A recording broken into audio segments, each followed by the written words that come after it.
yan at according sa news, ito ulitin natin ha. Nahaharap sa posibleng contempt at detention order ng Kamara ang 11 social media personalities at vloggers. Ito ay kung hindi pa rin sila haharap sa ikatlong pagdinig ng House Triple Committee na nakatakda sa Biyernes, March 21. Kabilang narito ang dating Presidential Communications Office Chief Attorney Trixie Cruz Angeles. Nagsasagawa ng pagdinig ang TRICOM kaugnay ng lumalalang suliranin sa disinformation at fake news online. Sa kabila ng paulit-ulit na imbitasyon, tumatangging dumalo ang 11 social media personalities kaya naglabas na ng subpoena ang 3 House panels laban sa mga ito. Una na patunayan nyo sa akin kung kailan ako fake news. Bakit? Kailan ba naging fake news ang sinabi ko na hulihin si Digong sa ICC? Nahuli na si Digong. O ano pang masasabi ninyo? Sabi ko nga sa inyo, si Digong uuwi ng Pilipinas, pantay ang paa. Yeah. Ang naghain ng petisyon sa Korte Suprema ang ilang social media personalities upang questionin kung naaayon ba sa saligang batas ang pagdinig ng House TRICOM. Yeah. Nakita nyo naman kanina. Umiiyak-iyak. Yeah, may umiiyak dito kanina. Ito kita ninyo yan, umiiyak. Si Cresset. Ito pa, yung isa, umiiyak rin. At ito pa ang mali sa kanila. Ma'am Selva Glory, maraming salamat po. Hello po. At ito pa, mga kababayan, bukod dito, inamin pa at nanghingi ng sorry. Patay. So, ibig sabihin, fake news nga. Nanghingi ng sorry. At speaking of fake news, kakapasok lang na balita, apology versus contempt kanina, sabi ni Joris. Kaya nga, di ba? Galit na galit si Congressman Abante kanina, mga kababayan. Ako, grabing galit ni pero mamaya na yan. Speaking of fake news, eto na. Isang content creator sa Cebu na inaresto ng NBI dahil sa pag-edit niya ng picture na mula post ito ng TV5 at pinalitan niya ng caption at nakalagay dito, "So laban kontra droga at krimen, hindi natin kailangan dumaan sa madugong solusyon. Walang naniniwala na ang solusyon sa krimen at droga ay pumatay ng libu-libong kapwa Pilipino. Hindi tama yon. Ang tamang paraan para tiyakin ang kapayapaan at kaayusan ay sa pamamagitan ng maayos na batas. Gumawa tayo ng batas na gawing legal ang droga sa ating bansa." Ayan yung kanyang inedit. Ayan, inedit niya na sinabi ni Pangulong Bongbong Marcos. At umiiyak-iyak. Eto na. Para mapansin daw. Inaresto sa Cebu ang babaeng nag-post online ng inedit o minanipulang pahayag ng Pangulo tungkol sa illegal na droga. Labis ang pagsisisi ng suspect na nagawa umuno ang krimen para sa views sa kanyang social media account na kanya raw pinagkakakitaan. Magtrabaho kasi kayo, mga DDS. Bakit kasi ayaw nyo magtrabaho ng marangal? Kumita kayo sa tama, inegosyo ninyo para in case walang views, may pagkakitaan. Tignan nyo, may sari-sari store naman yung vlogger na to. Diba? Fake news. Ini-edit. Sabi nga doon, hindi natin pumatay ng libo-libo para lang masugpo ang droga. Kailangan daw gawing legal. Putang ina, ginawang legal. Ayun, tinugis ng NBI. Nakatutok si John Consulta. Ayan na. Yan pala. So, pinapatawag sa opisina ng NBI para investigahan. Pwede i-delete ko lang, sir. Pwede i-delete ko na lang, sir. Tapos lang ko yung cellphone mo. Sinubukan pang magmakaawa pero tuluyang inaresto ng NBI Cebu. Kanina po ito. Sa Oslo dahil sa isang mapanirang post online. Kinopya at inedit raw ng 39 anyos na suspect ang post ng isang media network kaugnay sa isang pahayag ni Pangulong Bongbong Marcos. Ano po ito? Post po ito ng TV5. Ayan, post yan ng TV5, inedit niya, pinalitan niya ng words.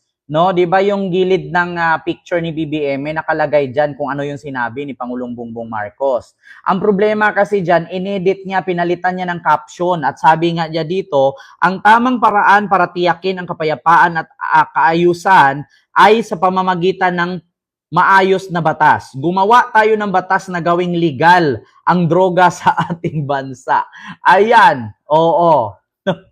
Ayun, natiklo. Kaya fake news, mga DDS. Sabi ko sa inyo, ito itatanggi ng mga DDS to. Maniwala kayo sa akin. Itatanggi ng mga DDS to at sasabihin na naman nila, hindi DDS yan. Putang ina, puro nga bring back home, bring him home nga ang nalagi ko nakikita doon sa post ng babae. Ito itatanggi ng mga DDS to. Bakit? Kahihiyan to. Tignan nyo yung mga vlogger kaninang umiiyak-iyak sa Tricom. Itatanggi nila yan na hindi yan DDS. Bakit? Napahiya Ganyan ang mga DDS, uso yan ngayon. Si Harry Roque nga, tinanggihan ni Salpanilo. Hindi daw kilala ni Salpanilo gawa mo yan para sumikat ka, sabi ni Sherwin Perdido. Diyos ko, Sherwin. Maraming ganyan gumagawa, mga DDS vlogger. Tingnan mo si Salpanilo. Tinanong, sir, nasaan po ba ngayon si, hilo po, Mamiamalize? Nasaan po ba ngayon, sir, Attorney Panilo, si Harry Roque? Who is he? Hindi ko siya kilala. Paano kakampi mo? HOR? Ano laban nila? Diyos ko. Wala akong kakampi dyan sa House of Representative kasi hindi ko naman kilala yung mga yan. Ang totoo lang nagbibase, actually ang daming nanonood sa akin, 3,000 plus na tayo, magpa 5,000 na. Saan banda ako nasasabi mo fake news ako ngayon? Nagbibase lang din naman ako sa balita. Hindi naman ako kumukuha ng balita na hindi nanggaling sa mga big stream media or mainstream media. Ayaw kong kumuha katulad din galing kay Tarpulano, na sinare lang ni Tarpulana na walang sapat na artikulo. Eto, tama, GMA. Lagi ko nga ginaganyan yung aking tablet Di ba? Ma'am Nadia Subair, mega love shoutout po sa yung $5 Hong Kong super sticker. Hindi, Singapore dollar super sticker. Thank you so much po. Kaya nga lagi ninyong nakikita na kaganito ako minsan, di ba?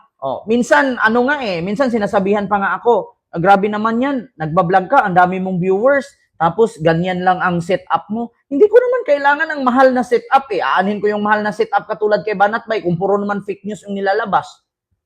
Hindi ko kailangan ng mga mahal na setup, na pagandahan ng computer, pagandahan ng microphone. Ako dito lapi lang, naka-connect lang sa puwet ng cellphone. Cellphone na lang gamit ko, hindi nga computer Aanin ko yung mga mamahaling computer, mamahaling setup, kung fake news din naman ang kanilang binabalita, di ba?